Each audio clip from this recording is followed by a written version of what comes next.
Hi again, everyone. I'm Olliemathews. This is Societal Narcissism, and this stream is sponsored by contribution from Tanya. And Tanya sent us another voice update on her story. Looks like we're running on everything.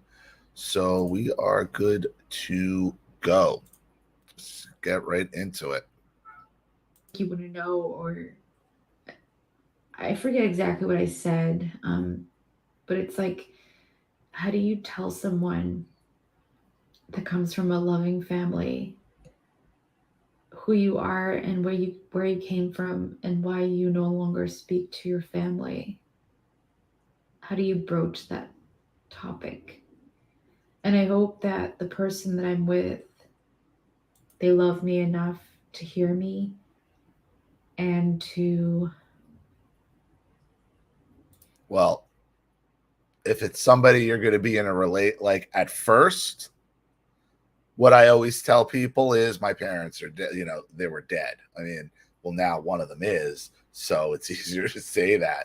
But I used to tell people my parents were killed on Flight 800, TWA Flight 800. Oh, okay. You don't have, because it's impossible to try to explain this to somebody who hasn't experienced it. Now, if you're talking about a future spouse, somebody you're going to be with later on, okay, once they get to know you a little bit, maybe then they'll have a better understanding of why you made a decision that you did. understand me and to have compassion for me, because that's a very heavy subject. It's a loaded question, and it's a question that most people embrace because they're proud of their family and they want to show off their family. And that's one of the first things that you do once you get serious with someone is you introduce them to the people most important in your life. And for me, I had been chasing my family my entire life, during childhood, during adolescence, during young adulthood, and then into middle age, approaching middle age. I I'm one of five children, and me and my brother, my younger brother, him and I always kind of had this vision of like the white picket fence, and we always wanted stability. And I wanted so desperately for it to happen for our family, and I didn't understand why, like, my peers, why their parents had it together and could, have healthy disagreements and resolutions and could apologize to each other and could forgive each other or find give each other grace, and once an apology was made, that wasn't held over that person's head for the rest of their life. Right. And I've talked about this is like I, I was I was of the type because I hated my parents so much. I enjoyed it when they fought. So did my brother. We both did. We both followed around laughing our asses off. Mainly because my mother was such a fucking chaos agent. We loved it when my father fucking torqued her up, and when she finally got it back, you know. And it wasn't until I remember my friend down the street, Frankie Milano. We're going out to play football. He's coming up. We're going over to the Horn Tower where we used to play football, and he's all depressed. And I've told this story in the past. I'm like, "What's wrong with you?" "Oh, my parents are fighting." I'm like, "Really? That's awesome." He's like, "No, it isn't. It sucks." And I'm like, "You don't like it when your parents fight?" He's like, "No, do you?" I'm like, "Yeah." He goes, "Well, that's because your parents are fucked up." I'm like, "Okay." And that was the first time I had this fucking realization, like, wait a minute, this isn't everybody else's life. I think I was like 7 or 8 at the time. maybe 9. No, it was 9. Yes, it was definitely 9 because I remember the hat I was wearing was from Chicken Delight, the Little League team I was playing. So it was so it was 9. And that was the first time I realized, like, wow, this is really fucked up. And then I asked like a couple of like, no, you like it when your parents fight? Mm-hmm. Yeah, well, you don't live in my house, so. But that's when I realized, like, no, this is fucked up. This is different. This isn't how normal people are. I saw, and I try to mirror my best friend and her family. I saw that template of what a family should look like. And then I looked at my own with my borderline mom and my covert narcissist father, the altruist, the, wannabe philanthropists that created so much instability in our family because he was always chasing glory and, I don't know, attention. And we were just his anchors. We just held him back. There was a constant struggle with my parents, especially right before school started. Well, no, he's using you as his scapegoats for his failures. You weren't holding him back. You were just being, his failures are his own. Had nothing to do with you guys. Because my mom, despite being the borderline, she provided for us. She made sure that we were fed and we were clothed and we had regular dental checkups. This was something that we were constantly reminded of how much she sacrificed for us and how much she provided for us. And so we were just trauma bonded to her and scared of her. And good parents don't need to remind you constantly. Like, yeah, if you're sometimes a kid's going to be a kid and they got to be reminded of some things, they think their life is over or for whatever. But when it's constant, over and over and over again, here's the check. Like, why are you need to validate yourself? Because they know they're shitty parents. They know they are abusive. So they got to constantly be trying to tell you why you aren't entitled to the feelings you have.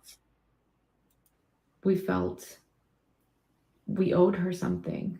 And it was just her,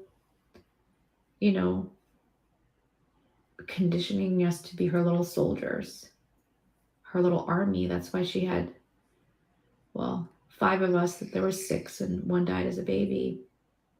My 3rd brother. I was 5 years old when he passed. But, there was 5 of us, and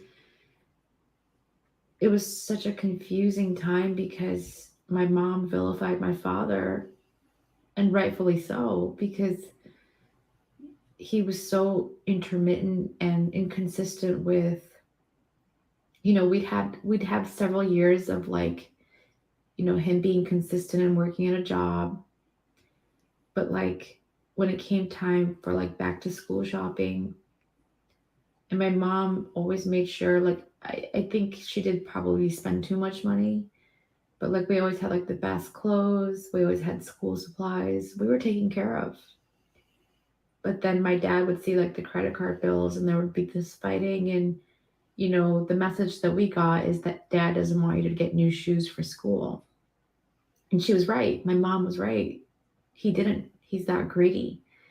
He would rather like buy a tractor for some sort of charity in the country I was born in, because it made him look good. And he wanted. Right. The opinions of others always is more important than the care of their children. Always, always, always. Other people, strangers come first. He could give a shit what you think about him. What he cares about is what some stranger in some third world ex-Soviet bloc country thinks. How does he look to them? Wanted to be the hero. he never wanted to be the hero for his children. He never created those bonds. Like, we were just sort of there as accessories. And oftentimes my mom forced him to like take us on, he bought like a boat, and he only took us on the boat if my mom. You were something to occupy your mother with, so he didn't have to deal with her. That's all. Other than that, you were all just inconveniences to him. Like, nagged him to take us, but his preference would be to take his friends and their wives and their children, not us. And as young children, all of this information was not kept from us. My mom divulged all of it. And so we just were introduced to so many adult topics of, fighting that my parents had, and how, just pawns used to like in their battles. And because Yeah. Pawns in a battle, chess pieces. This is between them. This is their game you're playing, and you are nothing more than sacrificial pawns. And your father cares more about the needs of strangers, the opinions of strangers, being with other people. He could give fuck all what you think about him. Because my mom's a borderline, she had to take it much farther. And I remember I was 8 and she had enough, and we had just moved to this country. I was 8 years old. I was 7 when I moved here. And I think it was just springtime. We had been living maybe 7 or 8 months in the country, in like this rented house that was like kind of on the cusp of like the suburbs and, the inner city. So like sort of like the in-between area where it was safe but not safe. And of course my mom was tending to the children, and my dad was never helpful. And she was in her early 30s with, 4 young children at the time, and we were a handful. And she had enough. Well, 4 young children are a handful. That's what kids are. Kids are kids. And you have 4 of them and 5, it's going to be chaos. That ain't on you. That's their problem. And by this point, we had been regularly threatened and told that we were going to be orphans because my mom was going to die of like heart disease, or there was just constant like trauma bonding going on, like constantly threatening that. It's all the same playbook. I was told I was going to be sent to Boys Town, that I was killing my mother since I was 12 or 13 years old. Took the bitch 33 more years to die. It's all the same playbook. Now you're killing your mother. She was going to die, but then she would like pretend like she would faint, and it was always like these invisible illnesses, and to which she could put names to them in subsequent years when she got older, like that bullshit fibromyalgia, and then she had arthritis. But when push came to the fibromyalgia. Sorry. Anytime anybody tells me, I have fibromyalgia, my immediate response is, no, you don't. No one does. Find me a non-white, middle-class white woman that has fibromyalgia. I defy you. I defy you. I forget the saying. My mom she was as strong as an ox. I mean, that she could have been German. Those women are strong. Or like a Viking. But she claims to be this like invalid. It's just constant mixed messaging. So at 8 years old, We're living in this rented house as new immigrants in America. And I was, the parentified child and always aware, hyper aware of my mom, always trying, being accessible to her, making her comfortable, making her load lighter, trying to be there to emotionally support her or do a task when she became overwhelmed or babysit my little brothers at a very young age. I was just always hyper aware. Even though I was second oldest, I had a sister who was 10 at the time, but she was quiet and an introvert and always reading books and hiding just because at that time she was very scared of our mom. And I think that was her coping mechanism. But that same girl would graduate from lost child to golden child during high school when she became popular and pretty and ultimately became my mom's number two and my mom's best friend. Um, Anywho, here my mom, it's like a film in my mind, and the people who make films and those scenes when it's kind of like gray and the screen kind of jumps a little bit to recount like a past event. That is so on point because that's how I remember it. I remember my mom swinging open the door, and of course I was always watching her, trying to be there and help her when she needed me. But this time she didn't need my help. She had enough.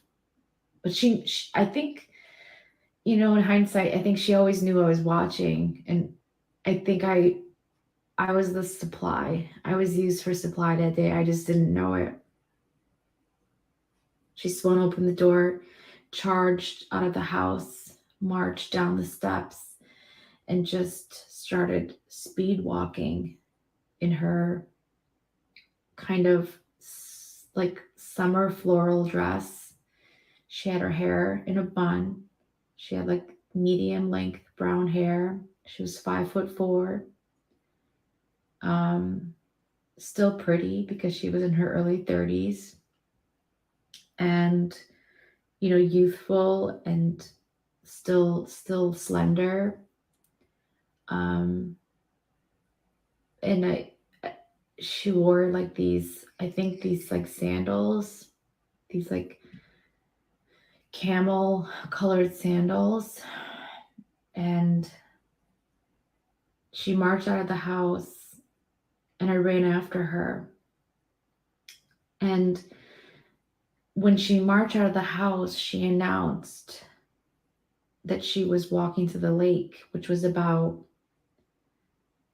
I don't know, probably an hour walk and maybe like, I don't know, a 10-15 minute drive from where we lived. I knew there was a lake north of us because we lived south of Lake Ontario in upstate New York. Is this she's going to go drown herself in the lake?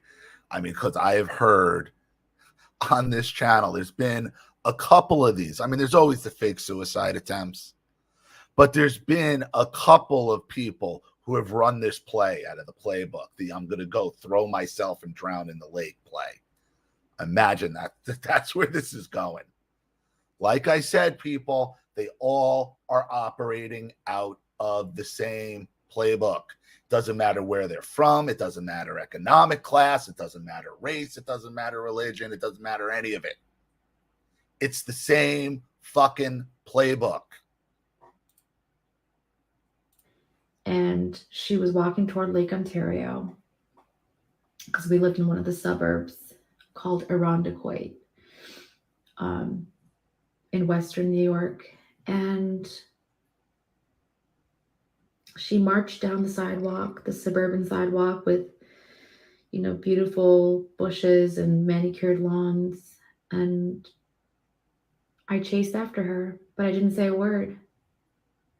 I just knew I had to save her. And I walked after her, believing with all my heart that my mom's life was in my hands. and I was going to be the one who saved her. So she was not going to take her life because she announced. And I don't think that was the first time she made the threats, because we were living in our home country. There was this big pond or body of water in the center of town. So she must have made threats like that before, because I remember I didn't like that pond because I just always imagined my mom drowning in that. So I'm assuming she probably had been making those threats since Should have walked her to Niagara Falls. Said, here, you want to do it? You want to do it? Do it right. Go over the falls, bitch. I was a young child. So this my borderline mom is charging down the road, and she's probably just wanted to let off some steam. I'm sure she was overwhelmed. Now that I'm an adult, she just needed a minute. She just needed a break, and I get it. She had a lot on her plate, taking care of all the children. But the borderline, they can't just say, I need a break. I need like No, she took it at look, that's an ambush. That's a psychological ambush. I'm going to make my child think I'm going to kill myself because I've said it before in the past, and this is my fucking borderline histrionic move. She's playing you. She's a child. She knows she has you on an emotional fucking puppet string. This is what the borderline does. She didn't just need a fucking minute. The borderline never misses an opportunity. Okay? Never misses an opportunity to fuck with you. Never. Never. They never miss an opportunity to pull some histrionics, to pull something, to make something about themselves, to make you obsessed over them, to make you worried over them. They don't do it. She didn't just need a minute. She needed you chasing after her for her borderline supply. 5 minutes to decompress. They have to be dramatic. They have to rope you in. They have to, it's all or nothing with them. And for me as a child, my mom is walking toward the lake on the sidewalk, full steam ahead. I'm trying to, I'm sort of like skipping. I'm sort of jogging behind her because I'm a child. I'm 8 years old. I'm blue-eyed with kind of light brown hair with bangs, shoulder length hair. I was petite. I am petite. And, here's this child walking down the road. And eventually my mom pace, I'm sure she calmed down. A walk does a body good. I'm saying this from an adult's point of view, but at the time, I saw her slow down a bit, but she was still walking toward the lake. And I think she finally turned around because she saw me, and she yelled at me because I was trying to keep my distance. And she said, "Go back home. Go back home." Oh. And I said, "No." And I kept following her. I refused to listen to her. Yeah, she's playing with you. She's playing you there, making you think, go back home or I could go kill myself. Oh, what a cunt. I guess I always, to a degree, I always knew the difference between right and wrong. And I refused. I go, she's not going to die on my time, on my watch. She was never going to die. She was never going to die. As a child like that. Anyways. Because nothing is more important to her than her supply, than having you cry over her, than having you chase her. That power. Oh, mommy's going to go kill herself, to go drown herself in the lake. Fuck you, bitch. Go drive yourself to fucking Niagara Falls and do the job right. I promise you, if you would have said that, she'd have hauled off right after you. That's how selfish they are. So I followed her, and she kept turning around every so often and telling me to go home. And I refused. I think I stopped responding. I just kept following her. And by this time, we were miles away from the house. We were very far. In my memory, we were very far. And then she stopped. She turned around and she tried to like plead with me to go home. And I said no. And I told her, don't do it. And at the time, I probably thought, you know, she doesn't know why I'm following her. I was giving her the benefit of the doubt. I didn't know that it was all a big ploy for attention. But I'm glad you realize. I do. I'm glad you realize that now. I told her, don't do it. And I just remember, I'll never forget, she her entire demeanor changed and she got this big smile on her face. And I think that's when she got the surge of supply. I gave her the supply she was looking. Yeah, that rush. That duper's delight, like, I got you. I got you. An addict getting their supply. For. Because, somebody's chasing after her and somebody cares. And it's her 8-year-old daughter who shouldn't be exposed to any of this at such a young age, but I was. And she smiled at me, and I remembered the relief. For those of you asking about the father, she went into her father. Her father's a complete fucking douche. Negligent, gives a shit more about every other stranger, and just left the children to the mother's devices. So that's where you are there. The relief I had in my heart. I'm like, okay, good. Okay, good. She looks happy. And then my mom, she turned around and she walked back toward me. And she approached me, and when she stood beside me, she said, let's go home. And we walked home. And we never talked about it again. And you would think that would be the end of it.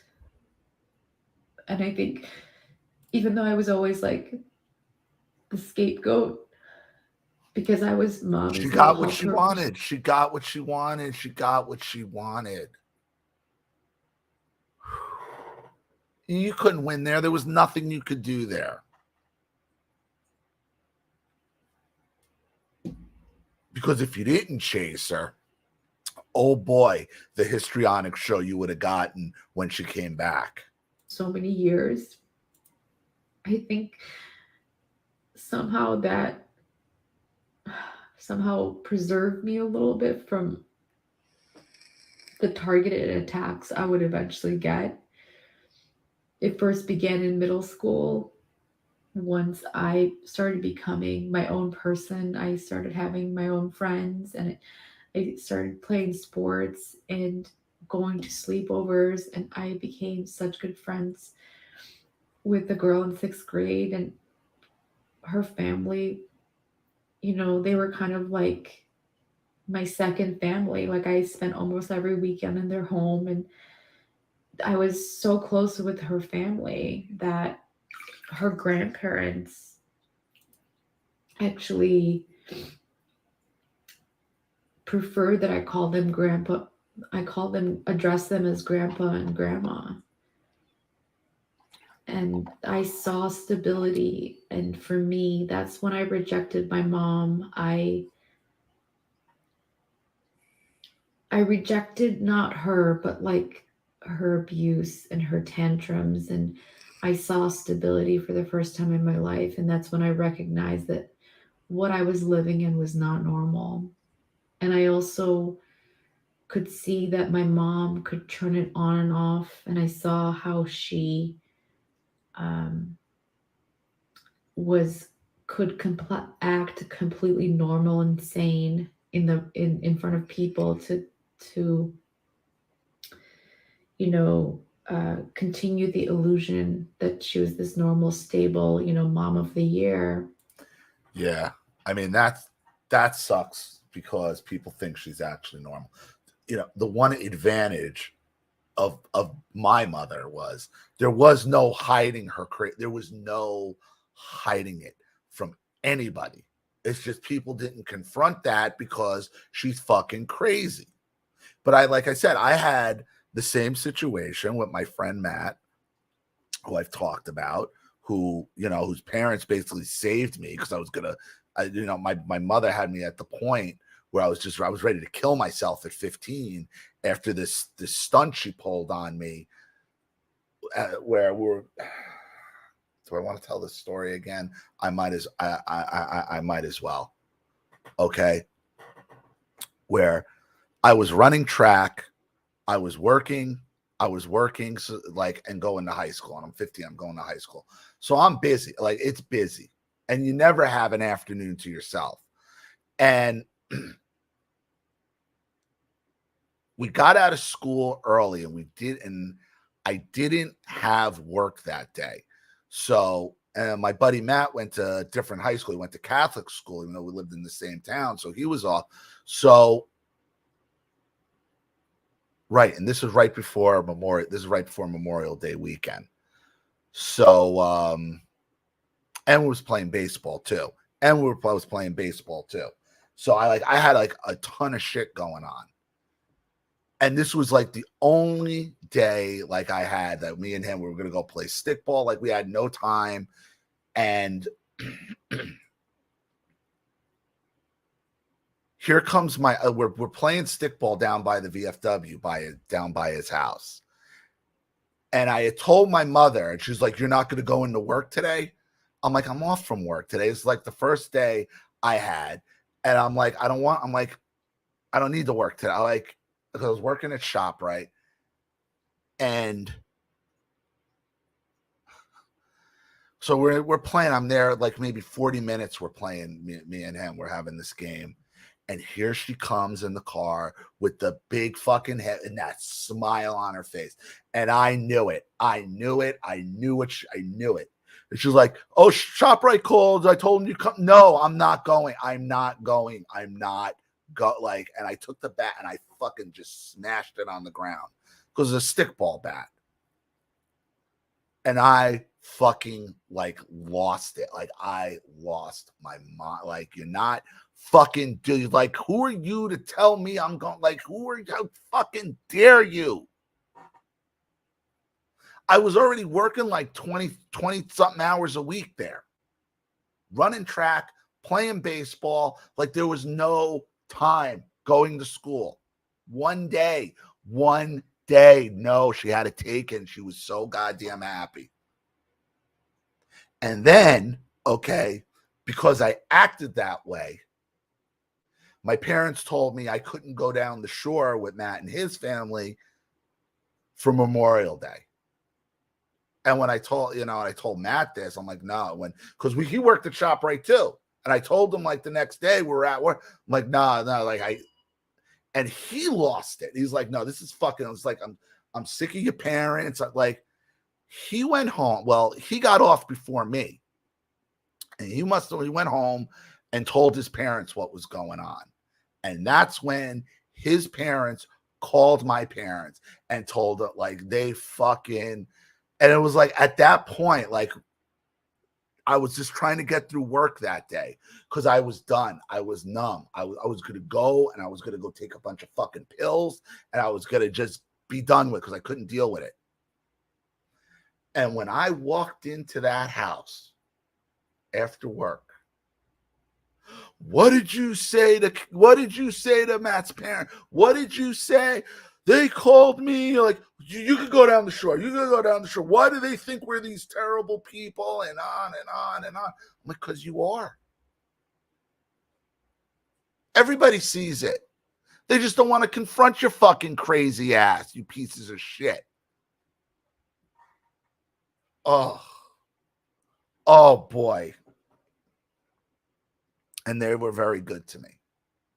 They were very, very good to me. And and I've talked about it in the past, and they saved me. They saved me because I was done. I was checking out. I was checking out. I was done. And it started with his mother, and then his father got, because they tried fighting with her, and then his father got on the phone and he read my mother and father the goddamn riot act. Like, he's a good kid. He's a wonderful, like we used to hear these stories about. It's not him. It's you. It's you. And all you do is look for ways to hurt him and abuse him. It's bullshit. Oh, no. Oh. So I get it. I get it. And little did everyone know what I had to deal with behind closed doors, like the tantrums and the berating and, what the borderline does. And she became very envious of me and who I was becoming. And that was like age 12, age 13. And she would actually like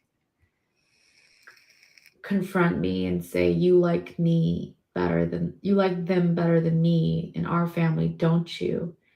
And I don't think I would answer her because I would always just be shocked.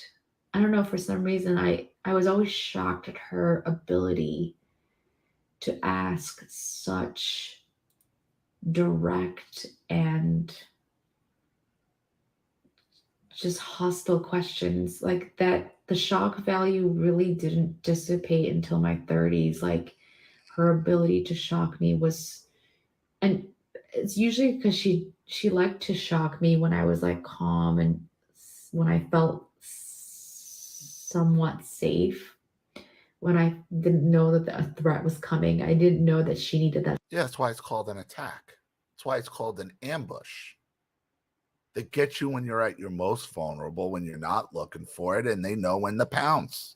Supply, and that's what she would like jolt me, and she liked to pounce when I was, I guess, calm or vulnerable. But this same mother, when I was 12 years old, my little sister was born, my mom's sixth child, but it was five of us at the time because my little brother died when I was 5. So when I was 12 or almost 12, my little sister was born. And when my little sister was in her early 20s, in college, she was the only one living at home. My parents were still married, and my dad used me as like the confidant. He was the classic, covert narcissist who uses the scapegoat as like a soundboard, pretends to be friends with the scapegoat. That's what Charlene's parents used to do to her. They used to make her the marriage counselor and then take turns beating the shit out of her. I mean, it's yeah, man. I mean, the playbook is the playbook. The playbook is thick. I mean, don't get me wrong. There's a lot of plays in there, but they're all the same. And but like, I was never allowed to vent to him. He was always venting to me about what a terrible person she was. And he never protected me. Like Ollie said, I was bait. Like, why would you expect someone to protect you? You were bait for him, as Ollie said. So my dad, because I was, older in my early to mid 30s at the time, he recounted the story to me how my mom had, another narcissistic rage, borderline rage. And, my dad kind of, I think my mom targeted my little sister, and my dad just sort of toggled between the two of them for her supply. When they get older, they have limited sources of supply, so they become more targeted and more desperate. Well, yeah, because pawns get knocked off the board. You're not going to keep all your pawns. Pawns get sacrificed. But once they start running out of pawns, then they start attacking each other. As they get older. Because by this time, in her early 60s, she had pissed everyone off. And my dad said that, my mom was screeching and screaming at him. And then she threw herself on the floor in the house that they were living in and started rolling around and thrashing around on the floor. And then she started making all these threats to him. And I don't know what it was about. My dad was constantly having affairs. Like, he was always cheating on my mom. Like, I mean, who wouldn't? Like, who would want to, like Ollie says, she's the perfect cover for the covert narcissist because everyone feels sorry for him that he's with her. Meanwhile, he's always got some woman on the side. And this And you wonder why he doesn't give a shit about his own family. time he was dating some woman in another state, and like they met like on a flight, and it was a long multi-year affair. And it's like, my dad's such an asshole. Like, I mentioned earlier that he would bitch about like the grocery bill or like back to school clothes for us growing up, but like here he was like paying for this woman's children, like he was paying for their cell phones. But then he cries to me like, oh, I don't have enough money for furniture. Oh, he's a simp. He's got to pay. He's paying for oh, what a pussy. See, that just should tell you. I mean, this is why he's given tractors and cares more about other people. Because this is how he validates himself. He's a simp. He's paying cell phone bills for some fucking side pussy. Ugh. What a simp. And so like, like it's like his priorities. It's just like you see these people who they're so messed up, and like, so I'm sure my mom was probably like, the affair was something she used to like gain sympathy, and like she would share all these things. Like, I was like, I was thinking to myself, divorce him then. But she's too chicken to divorce him because that she still like depends on him financially. Like, she's lazy, she doesn't want to work, so she'll put up she'll put up with the girlfriends for the money and the stability, and coming from an ex Soviet bloc country, this is how a lot of the women are. A lot of the children of ex-Soviet bloc mothers, same deal. Cold, calculating, neglectful. Because what did I tell you? What did I tell you is the source for all of this? Okay? Cultural Marxism, communism. Coming out of a ex-communist country, of course, they're going to have those tendencies. Of course. Arrangement that she has signed up for, and the borderline can't be by herself, so she'd rather be in a sucky marriage. And I'm sure maybe that was the moment she found out about the affair, or like I have no idea what happened, but apparently she threw herself on the ground, was rolling around on the floor, and then she told him that if he didn't meet her demands, she would murder my little sister and then kill herself. So again, she really doesn't give a fuck about him having an affair. It's, what can I get out of this? What did I say? The borderline never misses the opportunity. And your father having girlfriends is just an opportunity for her to get what she wants. It's a game. It's all a game. You're just moving game pieces around. You're using your pawns. I'll take 3 pawns, put them in a fucking van, and drive them in Lake Ontario. This is their game. The borderline never misses the opportunity. It doesn't matter what that opportunity is. Oh, he's cheating on me. What can I get out of this? That's what she's thinking. How much chaos can I cause over this? That's what she's thinking. Oh, goody. Borderline is so freaking violent. I mean, here I was explaining the story of me as an 8-year-old trying to save my mother from drowning herself when it's always empty threats. Empty threats. And meanwhile, I'm dealing with this trauma, and the drowning story of her threatening to kill herself when I was 8, when she was in her early 30s. That's a dime a dozen. I mean, that's just a story that illustrates who she is, but that wasn't like an isolated incident. I mean, look at her, 25 years later, or I don't know how many years later, like threatening to kill my little sister who's in college and then kill herself. I think she's going to kill your sister who was in college. She's that old, making like this is that should just go to show you, like, it's the affair means nothing to her emotionally.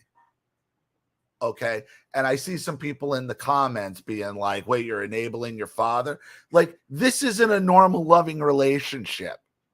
There's no love going either way. Not from the father, not from the mother. The mother is terrorizing the children. The father is giving a shit more about everybody else, paying cell phone bills of the girlfriend. And what does the mother do when she finds out about it? Is she upset over the affair? No. Give me what I want or I'll kill your kids. What do the fucking kids have to do with this?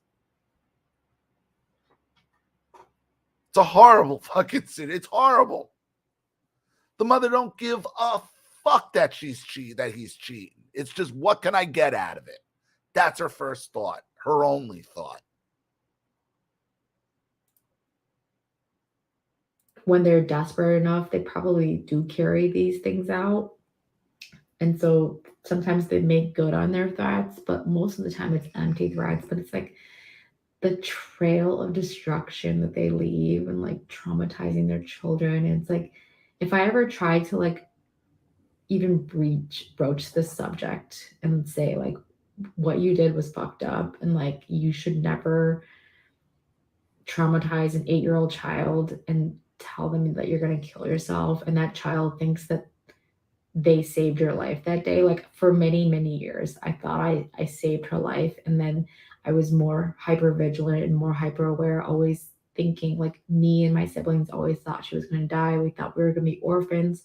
She was always telling us stories that if she died, that we'd be destitute because my dad would completely, throw us, away, and that we would be paupers. And she was probably right.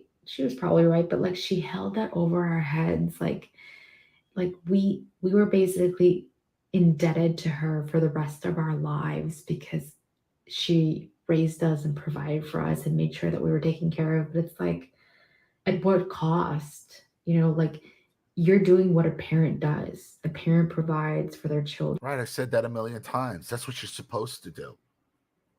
So what, you want a cookie? That's your job. They want credit for shit you're supposed to do. That's meaningless. Congratulate. Because if you don't do that, you're supposed to go to jail. It's called child neglect.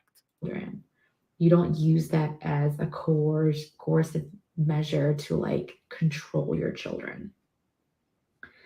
So that's not really, I guess, maybe I'll play this recording for the person that I meet one day. If they ask me, why don't you talk to your family anymore?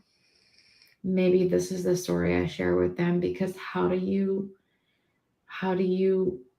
articulate a lifetime of trauma and abuse and neglect? And it doesn't end when you turn 18. It continues, and it becomes more targeted, and it changes shape when you become older, especially when you become pretty and you become competition, and your mother starts competing with you, and your sister, Right. She's competing with you, not the women your father's paying cell phone bills for. That's how obsessed Your mother is. She cares not that your father's out sticking his dick in other women. She'd rather compete against her daughters. That's how fucked up the borderline is. You know, your sister who you thought was your friend, who's 2 years older than you, suddenly like is accusing you of being a slut because you became attractive, and somehow because I got attention that meant somehow that makes me some sort of slut, even though she got the attention all her life. But here I am as a 20, 25-year-old young woman, and suddenly I'm a slut just because guys are looking at me and not at her. And it's like, wow, that's a very big leap for you to make. And so there's just like new trauma, new forms of trauma as That's just the audible. That's just an audible. It's not working. You call slut. That's all. You're just changing the play at the line. It's still in the playbook. You're just calling the slut audible. That's all. That's what the borderline does. Your sister included, your mother included. They're just calling the slut audible. That's what you did with your father. She's playing the slut audible. What can I get out of it? as you get older and you become a threat in a different way, you become competition for your aging mother and your sister who's, you know, become like this wannabe nun who dresses dowdy and, you know, completely makes herself look unattractive. And somehow that's all my fault. So it just doesn't stop. They just invent new things to pick at and target you with and blame shift and project their insecurities onto you. But hopefully I can find a way. Maybe by that time I'm not a big proponent of therapy, even though I think it's, you know, when you find the right one that understands narcissism, I'm sure that's very good. Yeah, it's the key is finding the one that actually understands narcissism and cluster B personality disorders. They all say they do. They don't. They don't. And healthy, but for me, I've always been so self-sufficient in so many areas of my life of saving myself and preserving myself, um, and finding coping mechanisms that I feel like the work I did by myself and the education that I gave for myself is leaps and bounds beyond what I could accomplish with somebody telling me something I already know. Um, and some people need it. Some people need that validation. I was just always that person. I knew how to validate myself. I knew how to find that validation because in my soul, I knew I was not wrong. I was just constantly being beat down and gaslit and told that I was wrong by my sister, by my mom, by all the enablers that surrounded us who, you know, through inaction and self-preservation condone what my mom and my sister did to me. So maybe by that time I'll find a therapist, or maybe they'll love me enough, the man that I end up with, maybe they'll love me enough where I could just say,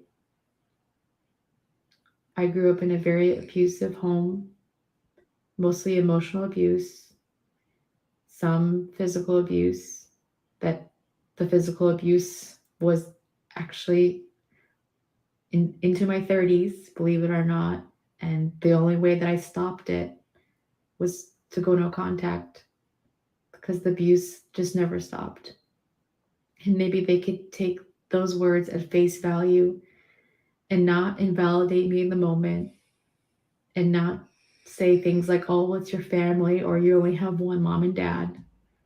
You're going to And hear maybe it. if they love me and trust me enough, I will only need to say that. So I'm going to end it here. Well, I think the best thing for you to do, if you get to the point where somebody really needs to understand it, and you know somebody's trying to get to know somebody, you know, in a deep friendship or intimately, Play this video. Play this video. Show them other people's videos. Show them how many people there are that suffer from this, because they don't know. It's impossible for them to grasp it if you come from a normal family. They're just not going to get it. They're just not. There was no putting my mother into words. You had to experience it. Now it only took 30 seconds to figure out she was completely out of her fucking gourd. But you couldn't like put that into words. It is impossible.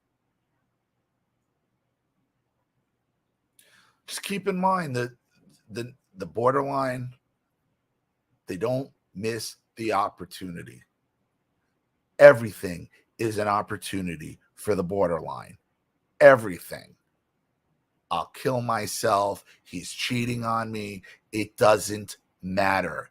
Their borderline will take any situation and spin it and turn it to their advantage. It doesn't matter if it's somebody who died. It doesn't matter if somebody's sick. It doesn't matter if they were cheated. It doesn't matter. They are going to turn themselves into the victim. They are going to make it about themselves, and they are going to gain some sort of advantage from it. So I hope that helps. Thank you to Tanya for another contribution and story. I really appreciate it. Thank you to everybody watching. Please leave any opinions or advice in the comments section below. And again, if you want your story read on the channel, you have a topic you'd like me to cover, something you'd like me to expose, you'd like to set up a Skype, a phone call, have a private video made, you'd like to sponsor a video or a stream like this for someone who needs help and can't afford it, or just make a contribution to the channel in general to keep it supported, growing, and successful, because this channel survives 100% on contributions from all of you. Without you guys, all this goes away. So if you like what you see here and you want to see more streams and videos like this, you know what to do with either the Zelle, Cash App, and PayPal apps, and email in the description box below. Also, please like and share this video wherever you can. Subscribe to my channels here and both my channels on Rumble, and also be sure to follow me on Twitter and Telegram. I'm Ollie Matthews. This has been Societal Narcissism. Take care, everyone.